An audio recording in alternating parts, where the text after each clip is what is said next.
Oke viewers, kembali lagi di channel YouTube Hobi Amsar. Jangan lupa subscribe, share, comment, and like.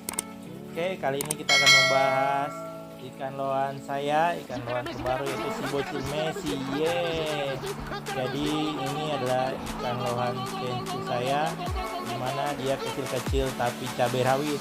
Jadi si Messi ini saya jodohkan di tanggal 14 Mei ya. Ini baru perjodohan pertama, karena saya melihat betinanya sudah turun pennya, dan wow, ternyata pada saat setelah maghrib si betinanya langsung telur. Dan kita lihat guys, si Messi langsung menggeseknya guys ya. Jadi di tanggal 14 Mei setelah maghrib Messi langsung menggesek telurnya, yaitu telur yang ini oleh ikan F2 saya, female F2 ya. Jadi ini proses telur dan proses gesek, dan di tanggal 15 Mei sudah ada tanda-tanda kehidupan ya. Jadi telurnya sudah ada titik-titik hitam yang menandakan bahwa telurnya ini akan berhasil, atau si Messi lulus gesek atau lugas. Thank you Messi. Ini adalah si bocil ya. Kita lihat ikan ini, ikan masih kecil tapi sudah lulus gesek nih si bocil Messi ya. Ini telurnya pada tanggal 15 Mei atau sehari lebih ya, kurang lebih. Ini saya videoin di jam 10 malam ya. Sudah ada tanda-tanda hitam. Ini juga ya, kalau kita lihat di tanggal 15 Mei ya sudah ada tanda-tanda hitam di telurnya guys. Oke, ini setelah 2 hari berikutnya si Messi saya pindahkan ke tank sendiri. Artinya setelah dia lugas, telur akan saya pindahkan ke akuarium tersendiri.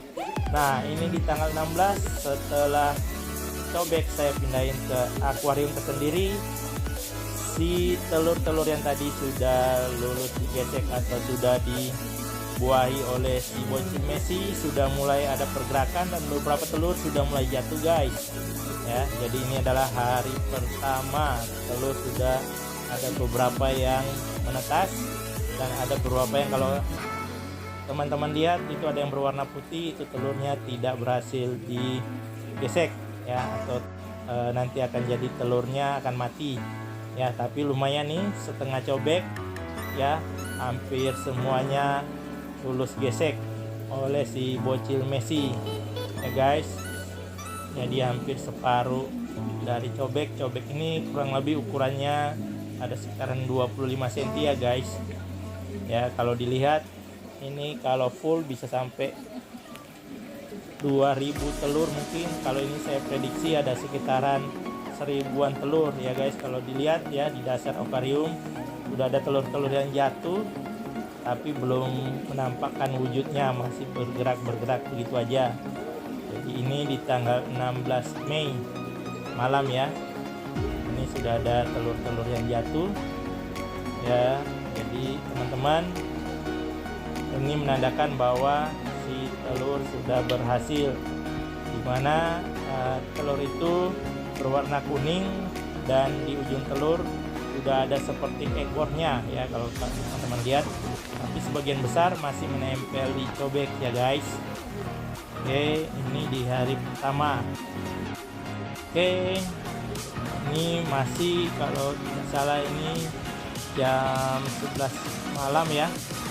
Saya coba shoot lagi ya untuk lihat apakah telur-telurnya udah lepas dari cobek ya, dan semakin terlihat banyak pergerakan ya di cobek, dan lumayan banyak juga ya guys telur-telur yang berjatuhan dari cobek. Jadi telur itu biar dia lepas dari cobek, cobeknya harus teman-teman miringkan ya, miringkan seperti pada video saya seperti ini, dan diberi aerator.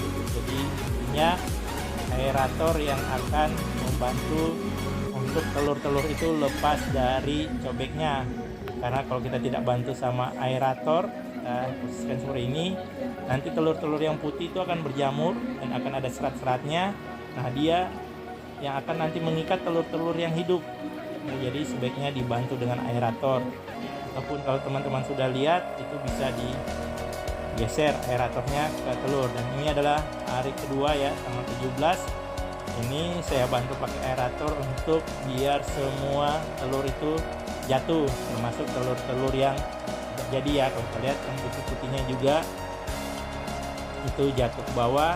Dan ini pada hari kedua saya mulai memisahkan antara telur-telur yang tidak jadi ya, atau telur-telur yang mati, karena nanti telurnya ini yang mati ini dia akan berjamur dan dia akan memiliki serat-serat seperti rambut-rambut seperti itu. Nah, ini yang akan memperangkap atau dia akan mengikat si telur-telur yang jadi ya, karena telur-telur yang jadi ini dia senangnya bergerombol ya. Jadi seperti ini saya geser-geser dengan sangat pelan ya, intinya untuk melepaskan si telur atau si ikan ya yang menempel di telur yang busuk, karena telur yang busuk ini dia udah berjamur dan muncul serat-serat itu yang dia mengikat si telur yang sudah menetas ya, telur yang sudah menetas.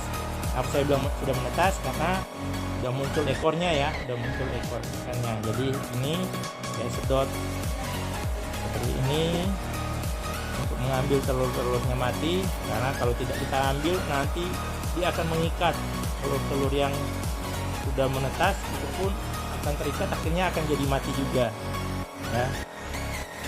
Ini ya saya sentuh-sentuh seperti ini biar dia telurnya naik terus dan digeser-geser ya. Nah, ini di hari kedua ya, lumayan banyak sih kalau saya lihat ya, lumayan banyak juga telur-telur yang putih ini. Nah, di hari ketiga saya lupa ngambil video paginya. Saya sempat kaget karena telur-telur yang putih itu semakin banyak ya, terus mengikat ikan yang lainnya, sehingga saya langsung angkat semua. Dan di hari ketiga ini video pada sore hari ya, si telur sudah mulai berenang atau ikannya sudah mulai berenang. Dan ini hari kelima ya, sebagai info Burayak Lohan dari hari pertama ya sampai hari kelima ini saya belum ngasih makan apapun karena dia masih mengendong kuning telurnya itu, jadi dia masih ada cadangan makanannya ya, masih ada cadangan makanannya. Nah, ini di hari ke-6 dia sudah mulai berenang ya, ikan-ikannya udah mulai tampak ya, udah ikan karena udah mulai berenang. Nah, di hari ke-6 inilah saya melihat kantung telur atau kuning telur yang ada di badan ikan itu sudah habis ya, sudah tidak ada terlihat sama sekali.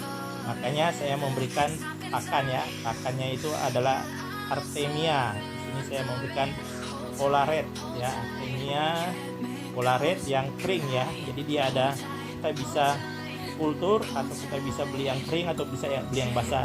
Karena saya tidak ada waktu untuk kultur, saya beli aja yang kering ya. Nah, ini hari ke-9 tanggal 23 Mei ya. Ikan sudah nampak tambah besar ya. Ini masih sama dari hari ke-6 sampai hari ke-9 ini saya masih ngasih makan Artemia Polaret tadi ya, yang kering.